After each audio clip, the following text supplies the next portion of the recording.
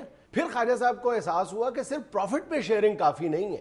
کرتے کرتے انہوں نے 3 یا 4 سال کے اندر جا کے انہوں نے جعلی کاغذات بنوائے اور انہوں نے پلازے کی رجسٹری اپنے نام کروائی. Good achievement. جی آگے تو سنو. 2009 میں پلازے کا جو مالک ہے وہ عدالت میں چلا جاتا ہے اور ساری جا کے جال سازی ہے اس کا بھانڈا پھوڑ دیتا ہے. عدالت یہ فیصلہ کرتی ہے کہ آئندہ کے بعد, بلکہ خواجہ صاحب عدالت کو یہ یقین دہانی کراتے ہیں کہ میں آئندہ سے اس پلازے کے معاملات میں مداخلت نہیں کروں گا. Good decision. کسی وقت بھی ایمان جاگ سکتا ہے. ہاں لیکن پھر 2010 میں ان کا پھر ایمان سو جاتا ہے اور وہ یہ دعویٰ کر دیتے ہیں کہ مجھے 7 کروڑ روپیہ ادا کیا جائے جو میرا پچھلا منافع رہتا ہے. اچھا. پھر ان کا جھگڑا بڑھتا چلا جاتا ہے تو موصوف یہ کرتے ہیں کہ اپنا تمام تر اثر و رسوخ استعمال کرتے ہیں, مقامی تھانے کا ایس ایچ او اپنی مرضی کا وہاں پر تعینات کرواتے ہیں اور عدلیہ میں ہاتھ پاؤں مارتے ہیں. الٹیمیٹلی وہ یہ کرتے ہیں کہ وہ اس پلازے کو سیل کرا دیتے ہیں. پھر یہ جو پلازے کے مالکان ہیں عدالت کا رخ کرتے ہیں, سیل کھلواتے ہیں, لیکن ابھی بھی تمام پورے فیصل آباد میں یہ بات مشہور ہے کہ خواجہ اسلام صاحب اور ایک صوبائی وزیر جو بہت زیادہ اثر و رسوخ رکھتے ہیں ان کے دباؤ کی وجہ سے یہ پلازا دوبارہ کسی بھی وقت بند ہو سکتا ہے. پورے اس بازار میں اس کی دہشت پھیلی ہوئی ہے. واہ رے واہ. لو جی اپنا وزیر اعلیٰ جناب محترم میاں شہباز شریف صاحب, حضور آپ نے ایک بہت اچھا نعرہ مارا تھا, قبیہ گروپوں کو کیفر کردار تک پہنچائیں گے. صحیح. اللہ تعالیٰ آپ کو ہمت دے, حوصلہ دے اور آپ اس میں کامیاب ہوں جناب. اسی زمرے میں 2 ہم نے آپ کو کیس سنائے ہیں. ہم نہیں کہتے کہ کون سچا اور کون جھوٹا ہے. انڈیپینڈنٹ انکوائری ہونی چاہیے حضور اس کی, اور انڈیپینڈنٹ انکوائری بھی ایسی ہونی چاہیے کہ صحیح انڈیپینڈنٹ ہو, یہ نہ ہو کہ جب فیصلہ آئے تو انڈی ادھر پڑی ہو اور پینڈنٹ ادھر پڑی ہو. ناظرین یہاں ملیں ایک چھوٹی سی کمرشل بریک, ہمارے ساتھ رہیے گا. جی صاحب پیش کیجئے اپنی البم.